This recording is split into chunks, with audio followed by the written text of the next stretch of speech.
मेरे नजरिए में कौन सा ऐसा रिश्ता है जो सबसे खास है, तो मैं वो कहूंगी वो है एक माँ का और उसके शिशु का, उसके बिल्कुल बच्चे ठीक का। कहा आपने। सबसे अनमोल रिश्ता है और किशोरदा के व्यक्तित्व से हमें यह भी पता लगता है कि किशोरदा भी अपनी माँ के दिल के बेहद करीब थे और उनसे ही रिलेटेड एक गीत हमारे जहन में आता है जो बिल्कुल मुझे लगता है कि माँ और शिशु के लिए ही है। वो गीत है मेरा जीवन कोरा कागज कोरा ही रह गया, क्योंकि मुझे लगता है प्रियदर्शनी की एक माँ ही है जो अपने शिशु के कोरे कागज़ के ऊपर जो है कलम लगाती है, रंग भरती है स्तनपान के जरिए। बिल्कुल, और आज का डिस्कशन इसी पे है, discussion on invest in breast feeding, invest in future.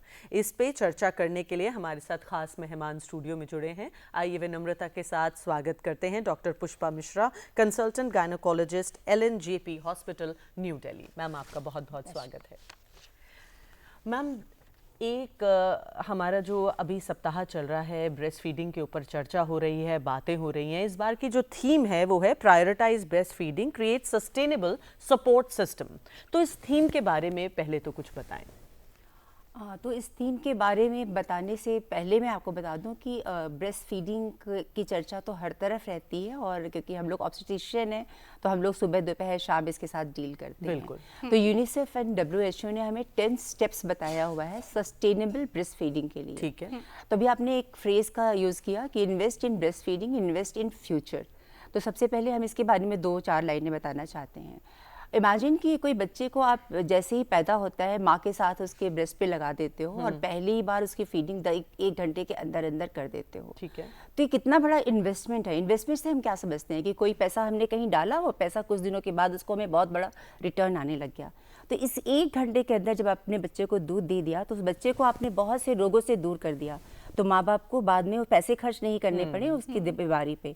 आपने घर में जो है उसको दूध मंगाना नहीं है, उबालना नहीं है, आपको ये नहीं सोचना है कितना ठंडा है कितना गर्म है, आपको ये नहीं सोचना है कि आप हाइजीनिकली दे पा रहे हो कि नहीं दे पा रहे हो। तो फिर से इन्वेस्टमेंट हुआ और कितने पैसे आपके जो लगने थे वो आपके खत्म बंद हो गए। दूसरा, माँ के साथ बॉन्डिंग हुई, माँ को सुकून मिला, माँ का भी शरीर जो है उसके अंदर जो बहुत सी बीमारियां होने वाली हैं उनसे भी आपको निजात मिल गई। माँ को ज़्यादा खून नहीं जाएगा, उसका हेल्थ बना रहेगा।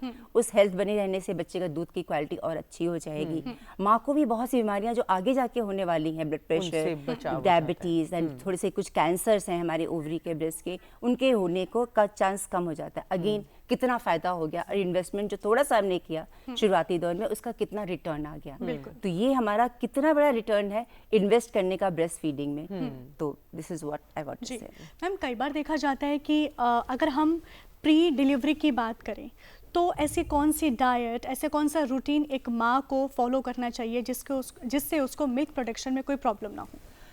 अभी एक और भी प्रोग्राम हमारा होता है एनीमिया मुक्त भारत। सिर्फ अगर हम उसी को ले लें तो हमारे देश के बहुत से ऐसे एरियाज हैं जहाँ में 100 में से 70 माएँ जो हैं वो एनीमिक हैं। तो अगर हम उसी एक इंडिकेटर को ले लें तो हम कितनी ज़्यादा न्यूट्रिशनली डिफिशियंस बहुत से एरियाज में हैं। तो माँ का न्यूट्रिशन जो नॉर्मल होना चाहिए वो तो हमारा बच्चा ठहरने के पहले ही उसको ऑप्टिमम होना चाहिए। लेकिन अगर वो ऑप्टिमम या मतलब अगर वो पूरा अच्छे से डाइट ले रही है, उसका वजन अच्छा है जिससे उसको प्रिकंसीव करना चाहिए, तो उसके बियॉन्ड हमें 350 कैलोरीज और खाना चाहिए। उस 350 कैलोरी के लिए अगर 2 कटोरी दाल हम एक्स्ट्रा ले लें और एक भी सीजनल फ्रूट ऐड कर लें अपने खाने में तो वो हमारा 350 अपने आप एक्स्ट्रा हो जाता है। हमें उसके लिए बहुत एफर्ट करने की ज़रूरत और बहुत सोचने की ज़रूरत, बहुत रिसर्च करने की ज़रूरत नहीं है। तो इससे हम माँ को और उसका एनीमिया और बाकी जो डिफिशियंसीज हैं वो जरूर ना हो उस मरीज माँ को। आजकल के मॉडर्न परिवेश की अगर बात करें तो ये बहुत अक्सर आम बात सुनने को मिलती है कि जब बच्चा होने के बाद मिल्क प्रोडक्शन उतना नहीं हो पा रहा है जितना एक माँ को लगता है कि मुनासिब होगा।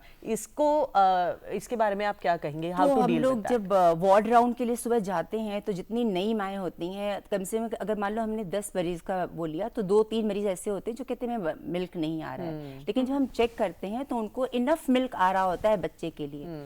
तो अगर जैसे भी किसी को अगर समझना है, जैसे छोटी सी दवाई की वो आती है, शीशी आती है, उसके ऊपर एक ढक्कन होता है, उस ढक्कन के अंदर 10 ml का कैपेसिटी होती है उसकी, तो बस वो 2 ढक्कन दूध जो होता है न्यू बॉर्न के लिए इनफ होता है एक डाई इसके लिए। तो हमें भर भर के दूध आने की जरूरत नहीं है, सिर्फ इतना ही अगर थोड़ा सा भी दूध आ रहा है तो उस बच्चे के लिए इनफ है, हमें बॉदर नहीं करना है। जैसे जैसे बच्चा बड़ा होता है, माँ की बॉन्डिंग बढ़ती है, इमोशनली वो कनेक्ट होती है, हमारे हार्मोन्स और आगे आते हैं, तो वो दूध अपने आप बच्चे के हिसाब से बढ़ता चला जाता है। ये नेचुरली इंडिविजुअलाइज ऐसा सिस्टम है कि प्री टर्म के लिए प्री टर्म वाले बच्चे का दूध आता है, टर्म के लिए यानी कि जब पूरा मैच्योर बच्चा होता है मैच्योर वाले के लिए दूध आता है। तो इतना बढ़िया नेचुरल सिस्टम बना हुआ है कि इसका तो कोई दूसरा काट ही नहीं है। बिल्कुल। जी मैम, कितने समय तक ब्रेस्ट फीड करवाना सही रहता है? सो एवरेज तो जब तक माँ चाहे तब तक माँ बच्चे को दूध पिला सकती है। 2 साल तक एवरेज हमारा गाइडलाइंस में रिकमेंडेड है कि आपको पिलाना चाहिए, और 6 महीने तक हमारा एक्सक्लूसिव ब्रेस्ट फीड होना चाहिए। एक्सक्लूसिव से मतलब है कि उस बच्चे को ना शहद ना पानी कुछ नहीं चटाना है, जब देना है उसको खाली माँ का दूध देना है,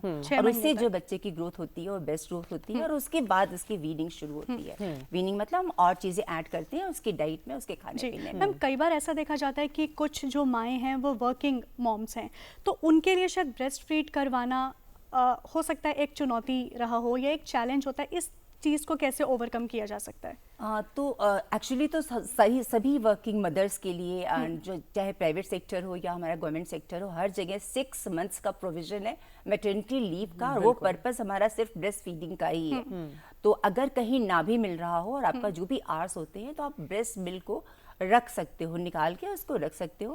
6 आवर्स तक तो आप ब्रेस्ट मिल्क को रूम टेम्परेचर पे ही रख सकते हो, और अगर फ्रिज है तो आप 12 घंटे भी रख सकते हो। तो जैसे आपने एक ब्रेस्ट पे दूध पिलाया तो दूसरे का आप उसको प्रिजर्व कर लो, और वो 5-6 घंटों को 7-8 घंटे को आप ओवरकम कर सकते हो। और वैसे अगर 6 महीने के बाद अगर आप ज्वाइन कर रहे हैं तो वैसे भी आपके पास वर्किंग आवर्स, अगर आपका 6 to 8 आवर्स है, उसके पास इनफ टाइम है आपको फीड करने का, और 1-2 बार का फीड आप उसको रख के आ सकते हो बच्चे के लिए। जो भी उसकी केयर कर रहा है बच्चे की, वो उसको दे सकता है, पर उसका दूसरा ऑप्शन नहीं है। Breast feed is the best option. Ma'am अब जैसे हम ऑप्शंस की बात कर रहे हैं, आज भी बहुत सारी मदर्स ऐसी हैं जो किसी भी कारणवश फॉर्मूला मिल्क को प्रेफर करती हैं या मजबूरी में फॉर्मूला मिल्क देना पड़ता है, और ये भी एक मैं कहूँगी मिथ ही है कि फॉर्मूला फेड बेबीज बहुत चबी होते हैं, उनका वेट गेन ज़्यादा अच्छा होता है। इसके बारे में आपका क्या विचार है? सो पहली बात तो चबी पे आ जाते हैं, तो मेरे बहुत ढेर सारे फ्रेंड सर्कल में भी लोग हैं जिन लोगों ने अपने बच्चों को मोटे रखने की तरफ तो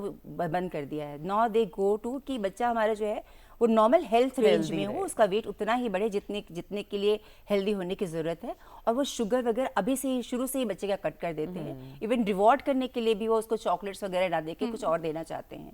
तो ये बहुत अच्छी प्रैक्टिस अभी शुरू हो गई है जो इंटेलेक्चुअल और जो इन्फॉर्म्ड लोग हैं। बाकी लोगों के लिए ब्रेस्ट मिल्क हमें बच्चे को उतना ही वेट गेन करवाता है जितनी नेसेसिटी है, और चबी होना कभी भी हेल्दी नहीं होता है, चाहे वो चाइल्डहुड में हो चाहे वो एडल्टहुड में हो। That is the way it should be seen. और फॉर्मूला फीड तो हमेशा ही उसके ऊपर डिस्क्लेमर होता है कि ब्रेस्ट मिल्क से बेहतर कोई चीज नहीं है, ये फॉर्मूला आप तभी यूज करते हो जो आपकी बहुत मजबूरी होती है। मैम कई बार देखा जाता है पोस्ट डिलीवरी जब माँ अपने बच्चे को स्तनपान करवा रही है, या माँ उस दौरान अगर जुकाम है, बुखार है या बीमार है, तो क्या बच्चे के ऊपर स्तनपान करवाते हुए इसका असर पड़ता है?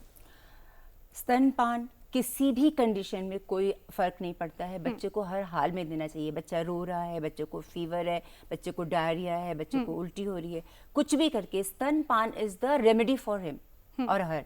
उसके लिए यही हमारा इलाज है, स्तनपान ही उसका इलाज है। और अगर ज़्यादा उसको डिहाइड्रेशन यानी कि पानी की थोड़ी कमी हो रही है तो ज़्यादा पिएगा। और बेसिकली हमें उसके अंदर कोई परेशानी है कि नहीं, स्तनपान से उसको फर्क पड़ रहा है नहीं पड़ रहा है, ये उसकी स्टूल एंड यूरिन यानी सुसु पॉटी जो करता है बच्चा, अगर रेगुलरली कर रहा है जैसे करना चाहिए वैसे ही कर रहा है, इसका मतलब उसको ऑप्टिमम मिल रहा है, और बिल्कुल हमें कुछ और देने की जरूरत नहीं है। स्तनपान ही हर चीज़ का जवाब है। लेकिन मैम अगर बीमार माँ है तो क्या तब उसका बच्चे के ऊपर कोई फर्क पड़ेगा?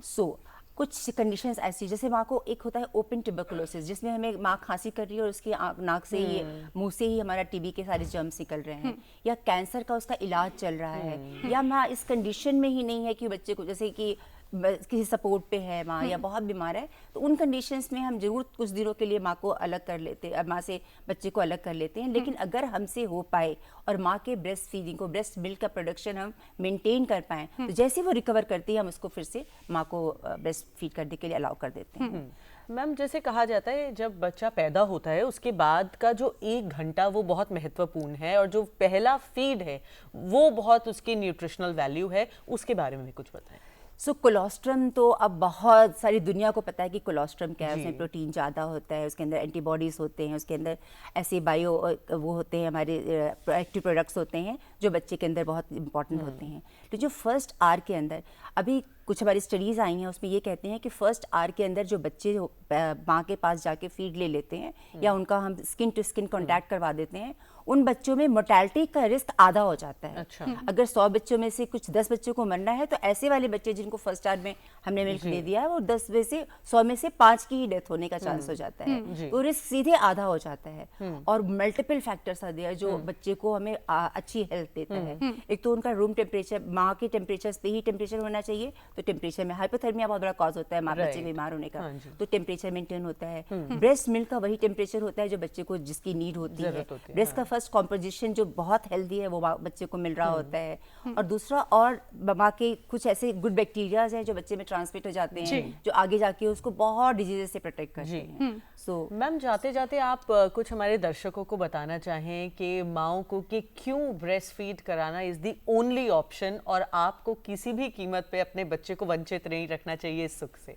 सो फिर से मैं कह रही हूँ कि invest in breast feeding, invest in future. जैसे बच्चा पैदा होता है या 6 महीने, 2 महीने, 4 महीने, तो हम एक कुछ बंच ऑफ पैसा रख देते हैं और सोचते हैं 18 साल पे इसके बहुत पैसे हो जाएंगे। तो जब आप ब्रेस्ट फीड करा देते हो, करवाना शुरू करते हो, 6 महीने तक करवाते हो, उसको बीमारियों से बचाते हो, तो ये उसके लिए इन्वेस्टमेंट है। उसको लॉन्ग टर्म में बहुत सी बीमारियों से बचाते हो, ये उसके लिए वो है। वो इमोशनली बहुत स्टेबल होता है, कोई भी डिसीजन अपनी ज़िंदगी में आगे जाके बहुत अच्छा ले पाता है। जब स्कूल में पढ़ा रहे होते हो उसको, उस टाइम पे उसके ग्रेड्स अच्छे आते हैं क्योंकि उसने ब्रेस्ट फीड किया होता है। तो so many things are there जो आप उसके अंदर इन्वेस्ट कर देते हो और जिसके आपको बाद में बड़े रिटर्न्स मिलते हैं। इसलिए breast feeding is the best policy for the mother and child. Very important. Thank you so much ma'am, कार्यक्रम में जुड़ने के लिए। इतनी सार्थक चर्चा और इतनी अहम जानकारी आपने हम तक और हमारे दर्शकों तक पहुंचाई। धन्यवाद बहुत बहुत। Thank you so much.